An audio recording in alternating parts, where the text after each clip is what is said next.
बात करें तो वस्तुनिष्ठ में मेन मैंने 4 क्वेश्चन थे कराने लायक, वो करवा दिए। उसके बाद में अंकित क्वेश्चन हमारे 16 अंकित क्वेश्चन है, जो पार्ट नंबर 4 है उसमें अंकित क्वेश्चन 16 क्वेश्चन है। तो कई जिनकी लैंग्वेज छोटी है ना, उनको मैं शॉर्ट में आपको बोल के बता रहा हूं। देखिए पहला क्वेश्चन क्या है कि यदि आपके पास में कोई गोलीय चालक है, गोलीय चालक जिसकी धारिता 1 पिकोफैराड है, कितनी है धारिता 1 पिकोफैराड है, तो उसकी त्रिज्या कितनी होगी, उसकी त्रिज्या ज्ञात करनी है। तो हम जानते हैं धारिता का सूत्र, गोलीय चालक की धारिता का सूत्र होता है 4 पाई एप्सिलॉन नॉट निर्वात के अंदर आर। तो ये हो जाएगा। उसके बाद में 1 पिकोफैराड का मतलब 1 गुणा 10 की घात माइनस से 12 फैराड हो जाएगा। और 1 अपॉन ये 4 पाई एप्सिलॉन नॉट का जो मान होता है वो होता है 1 बटा, यानी 1 अपॉन का 9 गुना होता है, तो इसका 1 बटा 9 गुणा 10 की घात 9 और गुणा आर हमें ज्ञात करना है। तिरछा गुणा कर दो तो आर बराबर क्या आ जाता है 9 गुणा 10 की घात 9 गुणा 10 की घात माइनस 12। तो यहाँ पर ये बचेगा आपके पास में आर बराबर क्या आ जाएगा 9 गुणा 10 की घात माइनस का 3 मीटर आ जाएगा। -3 का मतलब ये मिलीमीटर में आ जाएगा। 9 गुणा 10 की 9 मिलीमीटर, यानी जिसकी त्रिज्या गोलीय चालक की यदि 9 मिलीमीटर है तो उसकी धारिता कितनी होती है 1 पिकोफैराड होती है।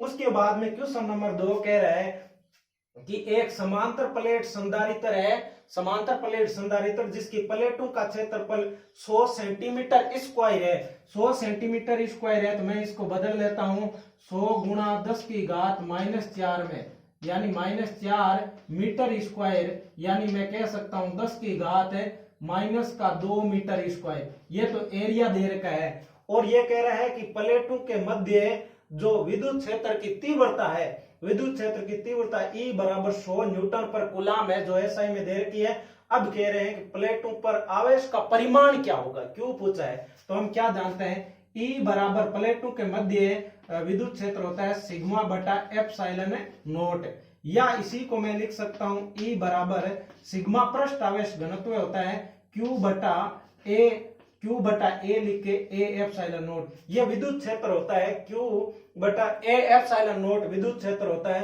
तो यहाँ पर यदि हम बात करें तो Q बराबर क्या हो जाएगा, Q बराबर हो जाएगा E गुणा ए गुणा एप्सिलॉन नॉट। तो यहाँ E का मान कितना है, E का मान 10 की घात 2 लिख देता हूं। A का मान कितना है 10 की घात -2 है, और एप्सिलॉन नॉट का मान 8.85 गुणा 10 की घात -12 होता है। तो यहां से ये दोनों कैंसिल हो गए, उत्तर आ गया 8.85 गुणा 10 की घात -12 कूलाम आंसर आ जाएगा। यानी उस संधारित्र की प्लेटों पर आवेश का परिमाण कितना होगा 8.85 गुणा 10 की घात -12 कूलाम हो जाएगा। वैल्यू दे रखी है, सूत्र को चेंज कर लेना। प्रश्न नंबर 3 है अंकित का चौथे पाठ का, वो ध्यान से देखिए। किसी समांतर प्लेट संधारित्र को निश्चित विभवांतर पर रखा जाता है, इसके विभवांतर को समान रखते हुए प्लेटों के मध्य 3 मिलीमीटर की स्लेब रखी जाती है। किसी समांतर प्लेट संधारित्र को निश्चित विभवांतर पर रखा जाता है, यानी एक समांतर प्लेट संधारित्र है आपके पास में। कंडीशन नंबर समांतर प्लेट संधारित्र की यदि हम प्लेटों का एरिया की बात करें A हो जाता है, और आवेश Q होता है, और विभवांतर V है, और बीच की डिस्टेंस मान लेते हैं D है। बीच की डिस्टेंस कितनी है D। ये एक आदर्श कंडीशन है। तो इस कंडीशन में जो संधारित्र की धारिता होगी, तो एक कंडीशन तो ये है हमारी।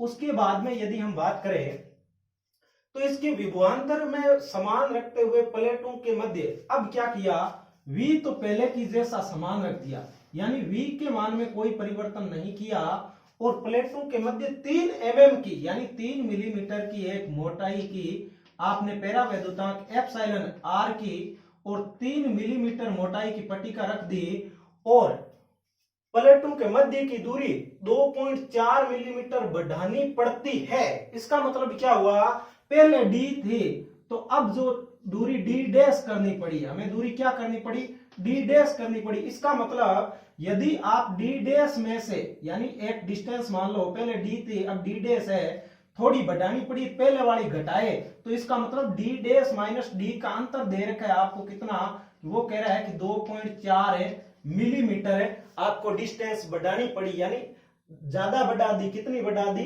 इन दोनों का अंतर देखे तो डी डैश माइनस यानी डी डैश थी 2.4 प्लस का डी यानी ये डी डैश माइनस डी ये बोला है। स्लेब के पराविद्युतांक की गणना कीजिए। अब देखिए मेन कंसेप्ट ये है कि विभवांतर चेंज किसी भी समांतर प्लेट संधारित्र है पर V क्या होता है Q बटा C होता है। ये कह रहा है कोई भी पट्टिका रखने से आवेश में कोई परिवर्तन नहीं होता है। ये बात ध्यान में रखिए। आवेश नया कहां से आएगा, ये पहली कंडीशन थी। एप्सिलॉन रखने से आवेश में चेंज नहीं हुआ।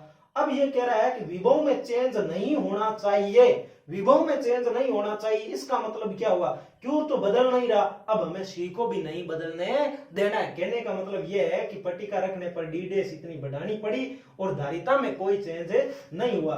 तो हम कह सकते हैं इसके हल के अंदर हम ये लिख सकते हैं परावैद्युत रखने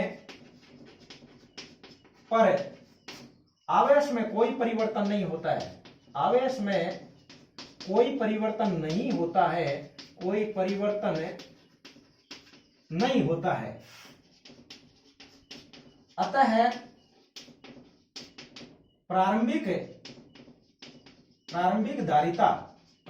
धारिता विभव को कंट्रोल करना है तो बराबर है अंतिम धारिता या आप कह सकते हो दूसरी कंडीशन में धारिता, यानी दूसरी कंडीशन पहले में आपकी धारिता क्या थी एप्सिलॉन नॉट ए बटा बीच की डिस्टेंस डी। दूसरी कंडीशन में धारिता होगी एप्सिलॉन नॉट ए बटा आप जानते हो टी मोटाई का रखते हैं तो डी माइनस का टी कोष्टक में 1 माइनस का 1 upon epsilon R, 1 upon epsilon R. ये सूत्र टी मोटाई का जब हम परावैद्युतांक रखते हैं तो सी का सूत्र दोनों कंडीशन में ये कैंसिल हो जाता है, बहुत ही इजी होगा। डी यहाँ डी डैश करना है, बीच की दूरी डी डैश होगी दूसरी कंडीशन में डी डैश, तो डी बराबर क्या हो जाएगा डी डैश माइनस का टी 1 माइनस का 1 अपॉन एप्सिलॉन आर। अब हमें क्या करना है डी डैश माइनस डी करते हैं, डी डैश माइनस डी करते हैं तो ये हो जाता है आपका टी कोष्टक में 1 माइनस का एप्सिलॉन आर। ऐसा कीजिए वैल्यू रख दो तो ये तो है आपके पास में 2.4 मिलीमीटर, 2 mm में ही रख दो, दोनों और mm में ही है। और ये कितना है आपके पास में 3 mm है तो 3 मिलीमीटर यहां रख दिया और कोष्टक में आपने एक बार ये संकेत चाहिए मत लिखो, आप -3 करोगे वो भी 3 है और 1 माइनस का 1 अपॉन एप्सिलॉन आर। जीत आपकी फिक्स हो गई, बस कैलकुलेशन बाकी है। 3 का भाग लगाएंगे तो 8 3 24 तो ये आपके पास में 0.8 आ जाएगा बराबर 1 माइनस का 1 अपॉन एप्सिलॉन आर और पक्षांतर कर लो तो 1 अपॉन एप्सिलॉन आर बराबर है 1 में से 0.8 तो 0.2 और एप्सिलॉन आर बराबर हो गया 1 बटा 0.2 तो ये हो जाएगा 10 बटा 2 एप्सिलॉन आर बराबर जिसका कोई मात्रक नहीं होगा एप्सिलॉन आर कितना आ जाएगा 5 आ जाएगा। देखो ये कह रहा है विभवांतर चेंज नहीं होना चाहिए, विभवांतर चेंज नहीं होना चाहिए इसका मतलब क्यू वी बराबर तो हमारा क्या होता है क्यू बटा सी होता है। इसका मतलब ये हुआ यहां से लैंग्वेज आपको पकड़नी है कि क्यू तो चेंज नहीं होगा तो इसका मतलब सी भी चेंज नहीं होना चाहिए, तभी पहले की अपेक्षा विभवांतर सेम रहने वाला है।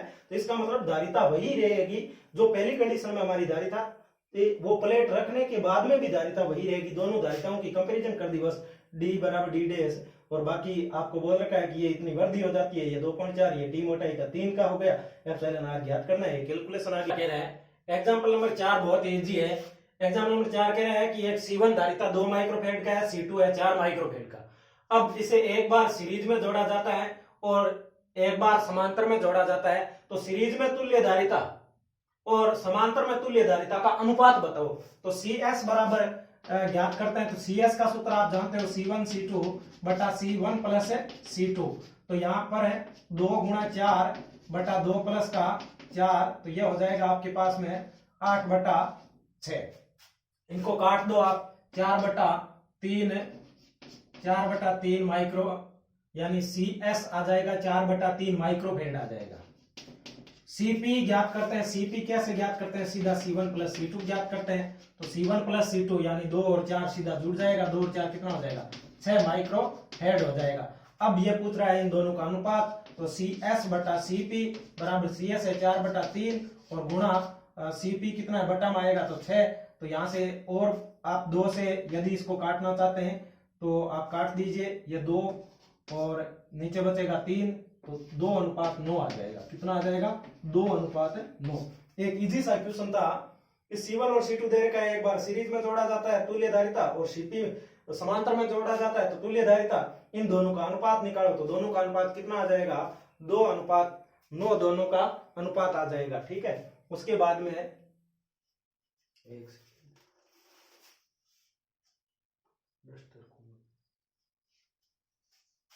देखिए क्वेश्चन नंबर 5 क्या है, बहुत ही इजी क्वेश्चन है। क्वेश्चन नंबर 5 यह कह रहा है कि आपके पास में एक कोई R1 त्रिज्या है, R1 का मान कितना दे रखा है? R1 बराबर 0.05 मीटर का, और इस पर 75 माइक्रोकुलाम आवेश है। कितना है? 75 माइक्रोकुलाम।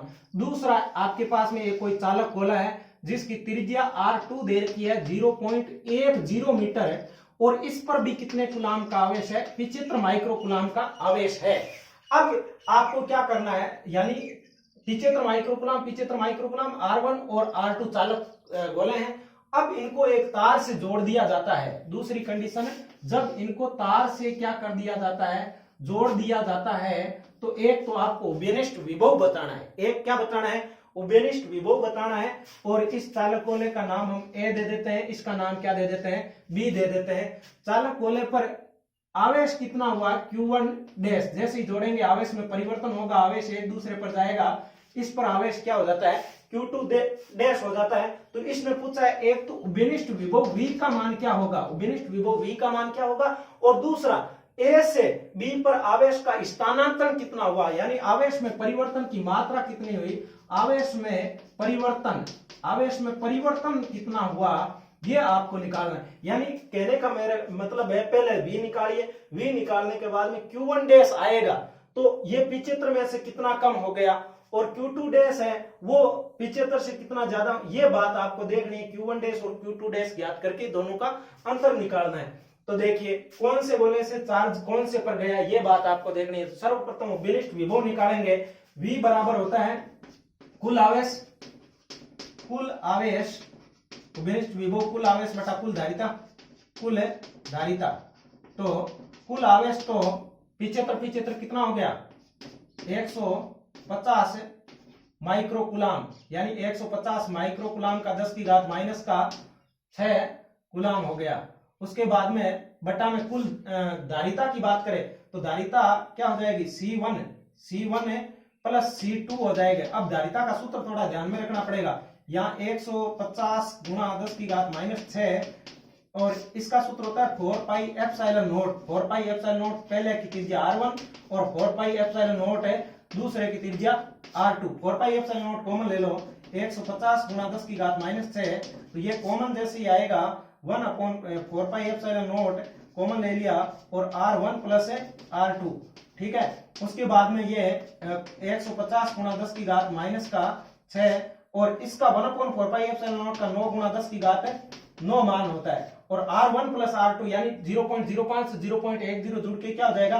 0.15 हो जाएगा। ठीक है, अब आप काट दो, ये सीधा 100 से ऊपर नीचे गुणा कर दो। 100 से ऊपर नीचे गुणा करोगे, चलो 1000 से 10 की घात 3 से गुणा किया तो यहाँ 150 बन जाएगा। तो ये 150 से 150 क्या हो जाएगा? कैंसिल हो जाएगा। अब देखो घातों की बात करें तो 9 और 3 12, 12 में से 6 गया, तो 9 गुणा 10 की घात 6 वोल्ट क्या हो जाएगा? उभयनिष्ठ विभव हो जाएगा। इतना काम हमने कर लिया, बहुत इजी है। आप चाहो तो ऐसे कर दो, Q1 प्लस Q2 दोनों का आवेश क्या हो जाएगा? दोनों पर QQ, बाद में 2Q आएगा। तो कहने का मतलब कुल आवेश तो 150 माइक्रोकुलाम हो गया दोनों पर जोड़ने के बाद में, और टोटल धारिता इस प्रकार से 4 pi epsilon not R1 R2 अलग अलग निकाल के करो तो थोड़ा टफ हो जाएगा। यहाँ हल करोगे तो 9 गुणा 10 की घात 6 वोल्ट, तो क्या आ गया? दोनों को जोड़ने पर उभयनिष्ठ विभव आ गया। अब हम याद करते हैं आवेश स्थानांतरण।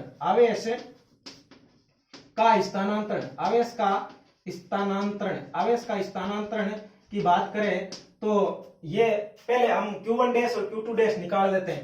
Q1 डैश की बात करें तो Q1 डैश होगा धारिता C1 इंटू उभयनिष्ठ विभव क्या हो जाएगा? V, और Q2 डैश की बात करें तो Q2 डैश इधर निकालेंगे क्या? धारिता C2 इंटू V। तो मेन हमें आ रहा C1 है 4 पाई एप्सिलॉन नॉट, और त्रिज्या R1 और उभयनिष्ठ विभव V। तो यह हो जाएगा आपके पास में बटा में जाके 9 गुणा 10 की घात 9 हो जाएगा, और R1 का मान है आपके पास में कितना? 0.5 और उभयनिष्ठ विभव कितना आया है, ऐसे ही आया 9 गुणा 10 की घात है, 9 गुणा 10 की घात 6 वोल्ट के रूप में आया है। अब आपको हल करना आना चाहिए, तो ये जैसे ही आप 9 से 9 कैंसिल हो जाएगा और 0.05 है और 10 की घात माइनस का 3 बचेगा, 10 की घात माइनस 3 बचेगा। अब इसको माइक्रो कूलाम में चेंज कर दो क्योंकि उत्तर है 75 माइक्रो कूलाम में, तो ये हो जाएगा आपके पास में 50 गुणा 10 की घात माइनस 6 कूलाम, या इसको मैंने लिख दिया 50 माइक्रो कूलाम। अब इसका मतलब क्या हुआ, पहले आवेश कितना था 75 था और 75 था, अब आवेश कितना हो गया 50 हो गया, यानी ए से बी पर आवेश गया है, ए से बी पर आवेश का, अतः ए से बी पर आवेश का स्थानांतरण, आवेश का स्थानांतरण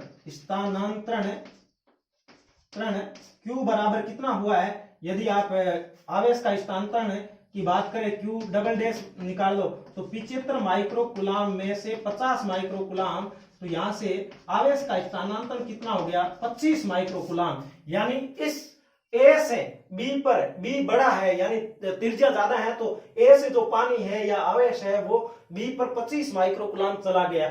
अब बात करते हैं Q2 डैश, यानी इसने क्या इतना ही ग्रहण किया, वही बात है 25 ही गया है तो 25 ही ग्रहण करने वाला देख लेते हैं। C2 की वैल्यू कितनी है, C2 की वैल्यू है 4 पाई एप्सिलॉन नॉट और त्रिज्या है R2 उभयनिष्ठ विभव V, तो ये हो जाएगा 1/9 गुणा 10 की घात है, ये 9 हो जाएगा, R2 की वैल्यू 0.80 है और उभयनिष्ठ विभव 9 गुणा 10 की घात है 6 वोल्टेज है, तो 9 से 9 कैंसिल हो जाएगा, वही बात आ जाएगा 0.80 गुणा 10 की घात माइनस 3 और इसको यदि हम चेंज करें तो ये हो जाएगा 100 गुणा 10 की घात माइनस 6, यानी 100 माइक्रो कूलाम हो जाएगा। यानी इस पर आवेश कितना हो गया, अब Q2 डैश हो गया 100 माइक्रो, Q2 डैश हो गया 100 माइक्रो कूलाम, यानी Q2 डैश हो गया 100 माइक्रो कूलाम आ गया।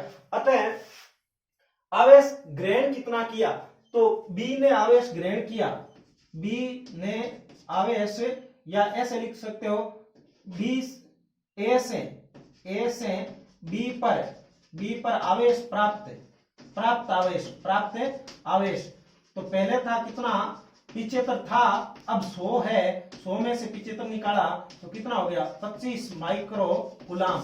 अतः आवेश का स्थानांतरण कितना हुआ, ए से बी पर 25 माइक्रो कूलाम गया और बी ने ए से ग्रहण भी कितना किया 25 माइक्रो कूलाम का आवेश का क्या हुआ स्थानांतरण हुआ, और उभयनिष्ठ विभव कितना है 9 गुणा 10 की घात है 6 वोल्ट आएगा। तो ये क्वेश्चन है आपकी उम्मीद